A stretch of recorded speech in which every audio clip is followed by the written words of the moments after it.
추운 날씨에 대피할 곳이 없이 야생에서 조난당했을 때 주머니 속 쓰레기가 여러분의 생명을 구할 수 있습니다. 몇 달 동안 가지고 다니던 껌에 호일 포장지가 붙어 있다면 불을 피울 수 있는 첫 번째 도구가 될 거예요. 두 번째로 필요한 도구는 배터리입니다. 손전등이나 다른 도구에 배터리가 들어있을 거예요. 포장지를 가늘게 잘라내야 합니다. 너무 얇으면 제 역할을 하지 못하고 찢어질 수 있어요. 포장지 한 장이면 점화기 3개를 만들 수 있어요.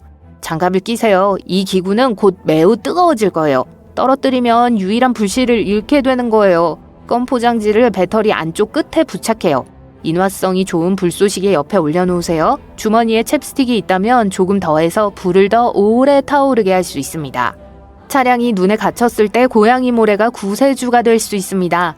타이어가 지나가는 곳에 눈과 얼음을 최대한 많이 삽으로 치운 다음 타이어 주변과 타이어 아래에 충분한 양의 고양이 모래를 깔아야 해요. 차를 앞뒤로 흔들며 조심스럽게 전진해서 후진으로 바꾸면 문제없이 타이어가 빠져나올 거예요. 자동차나 텐트가 없는 경우 눈 속에서 따뜻하고 쾌적한 잠자리를 마련할 수 있습니다. 산속 어딘가에 고립되었다면 공터에 고립되지 마세요. 눈사태가 이곳을 지나갈 가능성이 높습니다. 공터 바닥에 쌓인 잔해와 부러진 나무 그루터기를 찾아 그곳에 캠프를 설치하세요. 눈을 더 빠르고 쉽게 제거하려면 칼이나 날카로운 나뭇가지로 눈을 자르세요. 시간과 에너지를 절약하려면 딱딱한 얼음층을 한 줌이 아닌 블록 단위로 작업해야 합니다. 대략 킹 사이즈의 매트리스만큼 큰 부분을 정리해보세요. 얼음처럼 차가운 땅에서는 생존할 수 없으니 흙에 닿으면 녹여줘야 합니다. 큰 불을 피울 수 있을 만큼의 나무를 골라주세요. 몸을 따뜻하게 유지하려면 몇 시간 동안 태워야 해요. 주변에 소나무가 있으면 지방목을 쉽게 찾을 수 있어요. 소나무 수액이 가득한 말린 나무 말이에요. 이미 알고 있는 방법으로 나무 구루터기에 불을 피울 수 있습니다. 수지가 며칠 동안 타오를 거예요. 그리고 여러분을 찾는 사람들을 위한 신호탄으로도 사용할 수 있습니다. 눈 속에서 대피소를 파고 싶지 않으신가요? 골풀이 도움이 될 수 있습니다. 속이 비어있고 물에 뜨기 때문에 원하는 모양으로 쉽게 만들 수 있어요. 눈이 내리면 구부러지기 때문에 도구 없이도 그 안에 인간 둥지를 만들 수 있습니다. 터널을 만들었으면 마른 풀을 가져와 단열재로 사용하세요. 튼튼하고 두꺼운 벽을 만들 수 있도록 충분히 준비하세요. 지붕에 잔디를 더 추가하고 대피소를 환기할 수 있도록 잔디문을 만들고 구멍을 내는 걸 잊지 마세요. 천장과 문에 작은 구멍을 뚫으세요. 겨울철 야외로 떠날 때는 면 소재의 옷이나 양말을 착용하지 마세요. 면은 챔피언처럼 습기를 잘 머금고 단열성을 잃게 돼요. 따라서 땀을 흘리거나 눈에 젖으면 면 소재의 옷은 몸을 더욱 춥게 만들 수 있어요. 대신 방수 기능이 있는 겉옷과 함께 여러 겹의 합성 섬유 옷을 입으세요. 긴 속옷도 한 겹으로 간주할 수 있어요. 모직 양말은 직조 과정에서 습기를 흡수하므로 모직 양말을 선택하세요. 양말이 없다면 일반 양말을 신고 그 위에 비닐봉지를 더 신어도 됩니다. 아무리 맛있어 보여도 얼음이나 눈을 먹지 마세요. 눈을 녹이는 데는 섭취하는 것보다 더 많은 에너지가 필요하기 때문에 탈수 증상을 일으킬 수 있어요. 눈이나 얼음을 물병에 담아 스웨터와 위도 사이에 넣어두세요. 체온이 천천히 하지만 확실하게 눈을 액체로 바꿔줄 거예요. 속도를 높이려면 양동이나 냄비에 물을 넣고 불 위에서 녹여보세요. 솔잎을 충분히 모아서 갓 끓인 물에 떨어뜨리면 솔잎차를 만들 수도 있어요. 이 음료에는 면역체계가 생존하는 데 필요한 비타민과 항산화제가 풍부하게 함유되어 있어요. 소나무 뿌리로 대피소의 일부를 묶거나 요리할 때 음식을 고정할 수 있는 밧줄을 만들 수 있습니다. 막대기를 사용해 얼어붙은 땅에서 소나무 뿌리를 판에 분리하세요.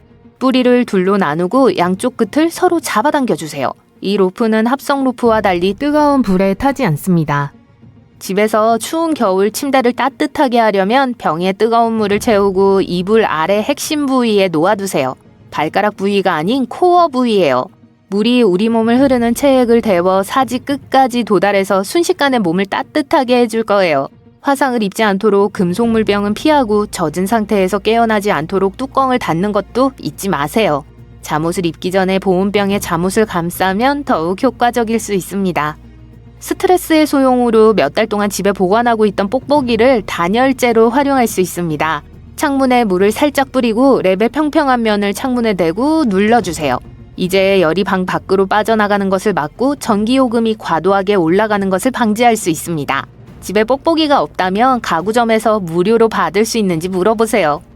일어나기 15분 전에 커피 메이커에 타이머를 설정해두면 아침에 일어나자마자 빠르게 몸을 따뜻하게 데울 수 있습니다. 같은 방법으로 핫초콜릿, 오트밀 또는 수프를 준비할 수도 있어요. 커피 대신 필터에 재료를 넣기만 하면 됩니다. 건물 온도 조절기가 잠겨 있어 난방을 올리지 못하는 경우 온도 조절기를 속일 수 있어요. 이 기기는 주변 온도에 따라 충분히 춥거나 따뜻한지 알아채요. 따라서 얼음을 근처에 두면 실제보다 방이 더 추운 것처럼 느껴질 거예요. 다만 온도 조절기 위에 얼음을 지금 스마트폰 세계에서는 엄청난 사건이 일어나고 있습니다. 삼성은 새로운 AI 기능으로 가득 찬 새로운 휴대폰을 출시했는데요. 이 휴대폰이 통화 중에 언어를 번역하고 사진에서 동그라미를 쳐서 사물을 검색하고 포토샵과 같은 기능으로 사진을 편집할 수 있게 될 것이라고 약속했어요. 이는 소비자인 우리에게 크게 두 가지를 의미해요. 우리는 스마트폰과 작별을 고할 준비를 하고 있을지도 모릅니다. 긍정적인 측면은 휴대폰에서 멋진 새 기능과 개선된 성능을 경험할 수 있다는 거예요. 1994년 모토로라 888은 큰 인기를 끌었습니다. 하지만 통화 시간이 한 달에 15분밖에 되지 않았어요. 그 후 모토로라는 얇고 날렵하며 문자 메시지와 게임 등의 기능을 갖춘 레이저 V3를 출시했습니다. 2007년 애플은 최초의 아이폰으로 세상을 바꿨습니다. 단순한 업그레이드가 아니라 우리가 휴대폰을 보는 방식을 완전히 뒤집어 놓았어요. 터치 스크린을 도입한 거죠. 아이폰 이전에는 대부분의 휴대폰에 물리적 버튼이나 키보드가 있었어요. 또한 앱스토어를 통해 어디서나 쉽게 인터넷에 액세스할 수 있게 되었고, 물론 뛰어난 내장 카메라도 탑재됐죠. 오늘날 우리는 아이폰 15를 가지고 있으며 누구나 스마트폰을 가지고 있는 세상에 살고 있습니다. 전 세계적으로 20억 대 이상의 스마트폰이 판매됐어요. 이제 전 세계 인구 10명 중 거의 7명이 스마트폰을 소유하고 있습니다. 신세대는 태어날 때부터 스마트폰을 사용해왔기 때문에 새로운 기능에 큰 감명을 받지 않으며 모든 새로운 모델을 구매하려고 노력하지도 않아요. 물론 새로운 모델은 더 빠르고 더 야무진 데다 더 멋진 사진을 찍을 수 있지만 자세히 살펴보면 모양과 작동 방식이 매우 비슷합니다. 천장에 부딪힌 느낌이죠. 이것이 바로 스마트폰이 미래의 유행에서 벗어날 수 있는 이유입니다.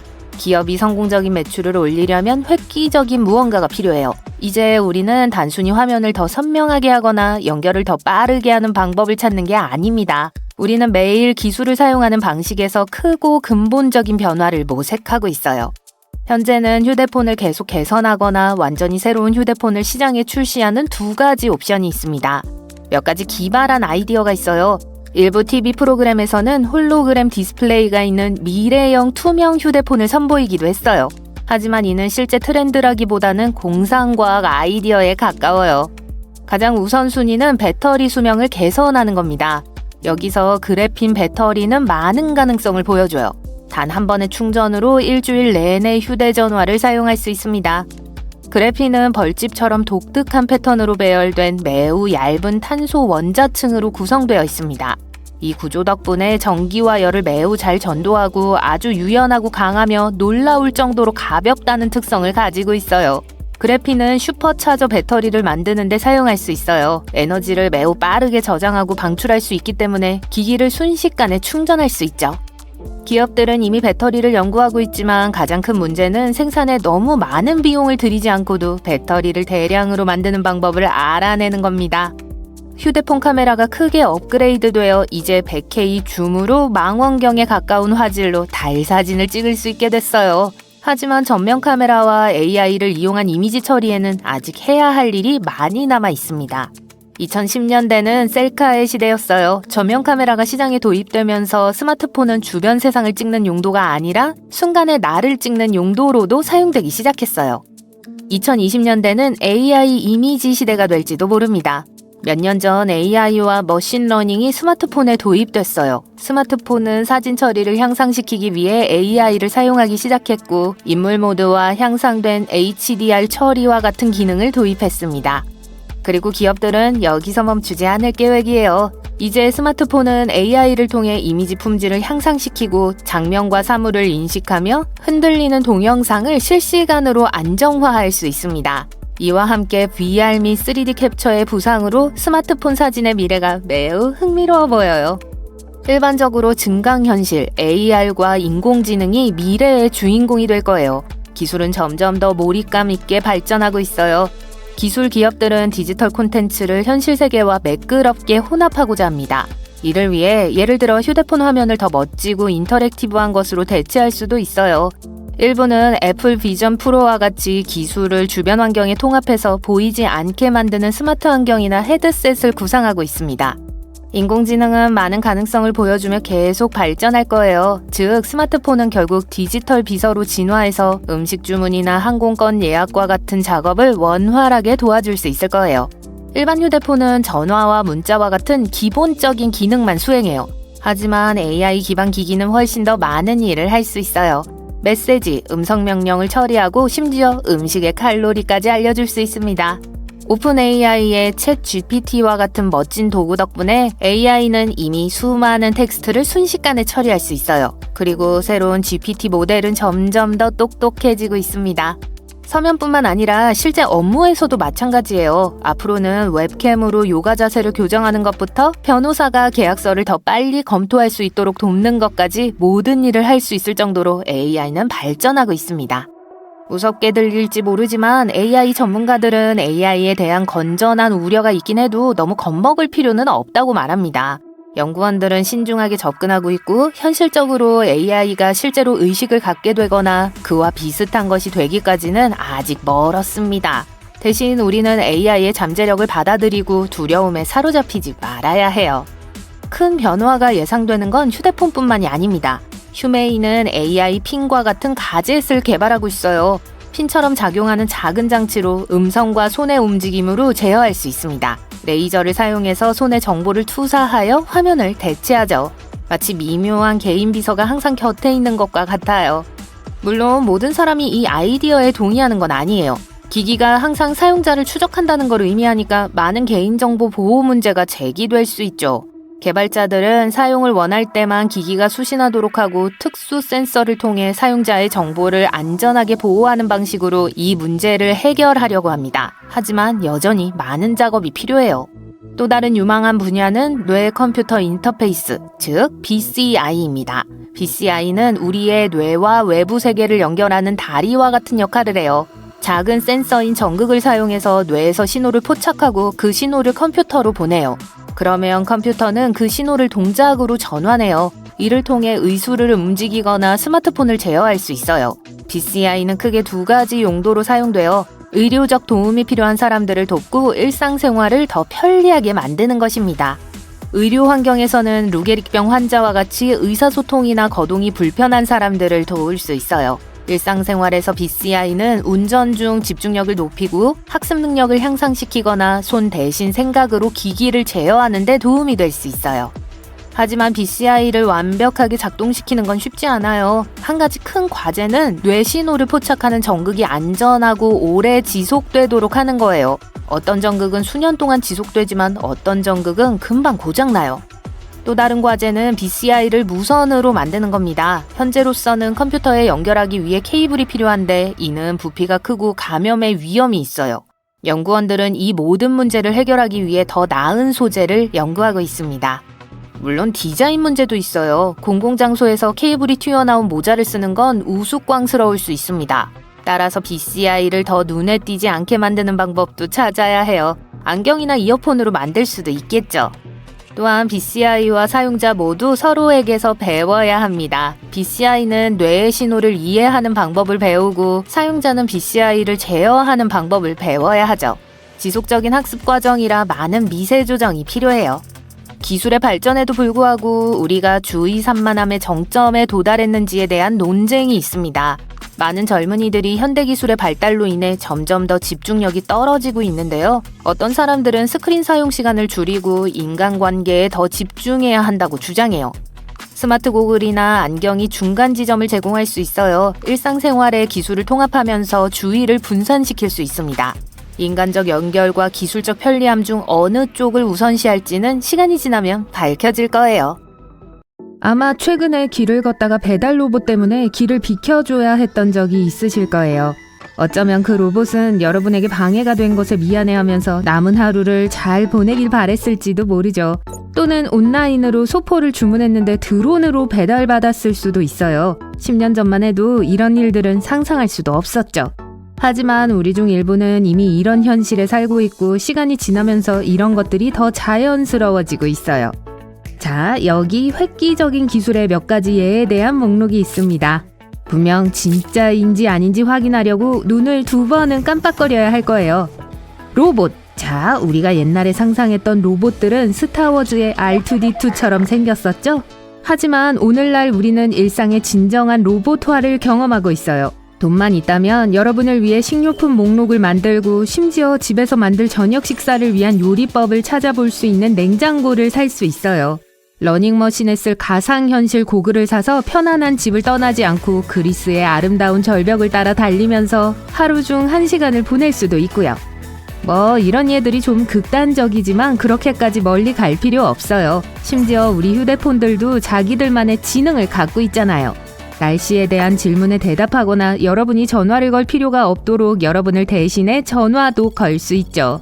만약 이미 기술적인 발전이 여기까지 도달했다면 10년에서 15년 후 미래의 로봇들은 어떨까요? 업테크라는 회사는 알파미니와 같은 휴머노이드 로봇을 개발해왔습니다. 알파미니 로봇은 가정의 동반자로 설계되었죠. 이 로봇은 완벽한 필체를 갖고 있으며 콜라캔을 따르고 빨래도 하고 심지어 깨끗한 옷을 접어줄 수도 있어요. 하지만 그 이상을 제공해요. 이 로봇은 마치 우리 중 하나인 것처럼 사람들과 상호작용하도록 만들어졌습니다. 웃고 깔깔거리고 걱정을 하죠. 유연하고 춤도 출 수 있고 쿵푸도 할 수 있어요. 엄청 소름 끼칠 수도 있지만 사실 이 로봇들이 아주 귀엽다는 거예요. 사랑스럽고 쉽게 가족의 일원이 될 수 있도록 디자인되었어요. 곧 이런 로봇들이 다양한 가정에서 흔히 볼 수 있는 게 될지도 몰라요. 상상이 가세요?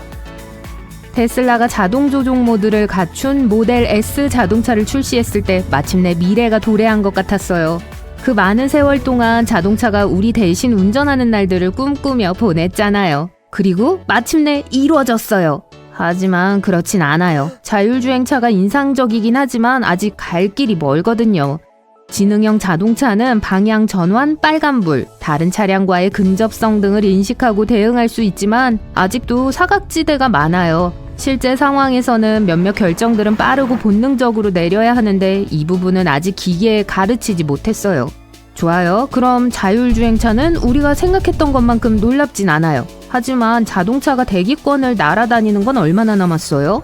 아마 그리 오래 걸리진 않을 거예요. 사실 몇몇 회사들이 제가 말하는 순간에도 하늘을 나는 자동차 시제품을 개발하고 있어요. 말을 더 빨리 할까요? 아니라고요? 알겠어요. 저건 헬리콥터, 작은 비행기, 여러분이 추측한 대로 자동차의 하이브리드 같아 보여요. 그리고 여러분은 이 이상한 비행물체들은 어떻게 달리는지 궁금해 하시겠죠? 현재 개발 중인 시험 단계에 있는 하늘을 나는 자동차는 헬리콥터처럼 수직 이륙을 할 수 있어요. 현재 약 10km의 짧은 거리를 여행할 수 있죠. 그래도 날 수 있는 차잖아요. 여러분은 어떨지 모르겠지만 전 미래가 정말 가까이 왔다고 확신해요. 매일 아침에 일어나 싫고 후회스러운 문신을 봐야 하는 것보다 더 나쁜 건 없죠. 다행히도 현대의 레이저 기술로 전 애인의 이름을 몸에서 쉽게 지울 수 있어요.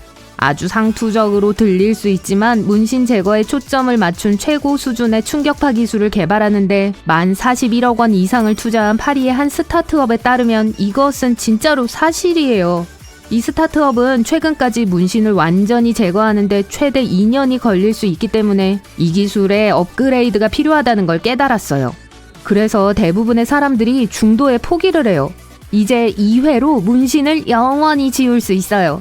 누가 알겠어요. 몇 년 안에 눈 깜짝할 사이에 문신을 지울 수 있을지도요.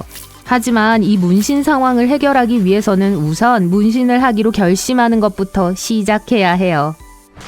전 세계 사람들이 상업적인 우주여행에 더 쉽게 접근할 수 있게 되는 건 시간 문제일 뿐이라고 한다면 여러분은 뭐라고 하실 건가요? 오후를 지구 궤도를 돌면서 보내는 게 상상이 되시나요? 여러분이 생각하는 것보다 더 빨리 이런 날들이 다가오고 있다는 걸 알려줄 수 있어서 기쁘네요. 2021년 억만장자 제프 베이조스는 상업 우주 여행을 한 단계 더 발전시켰습니다. 그는 약 10분 10초 동안 계속된 로켓을 탔어요. 비록 짧은 여행이었지만 우주 관광의 미래에는 중요한 순간이었죠. 베이조스는 중궤도 비행을 했고 이것은 가까운 미래에 더 널리 이용될 가능성이 있습니다.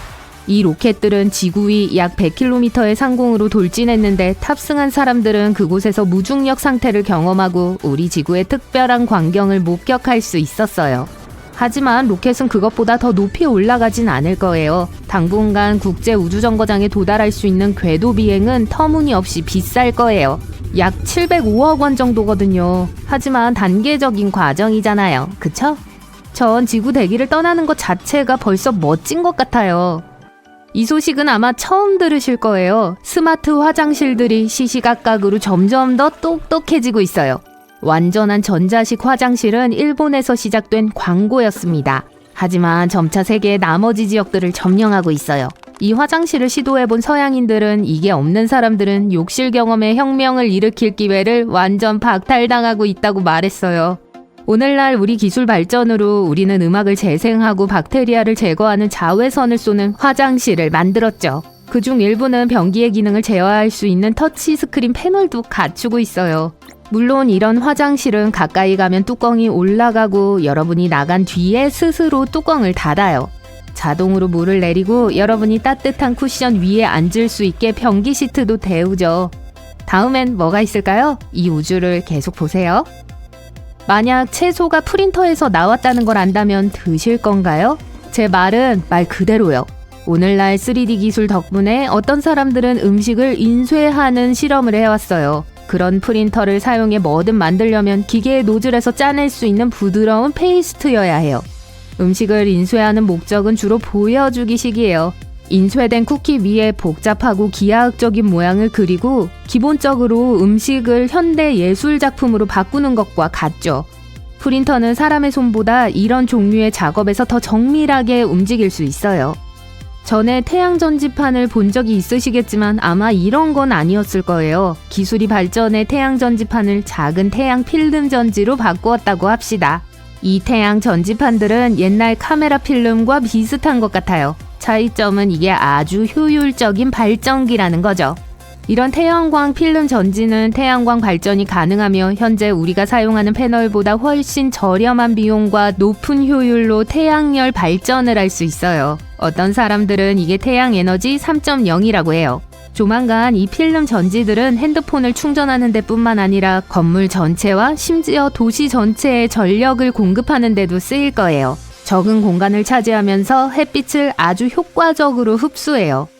이런 발명품들이 확실히 미래를 밝게 만드는 것 같아요. 그쵸?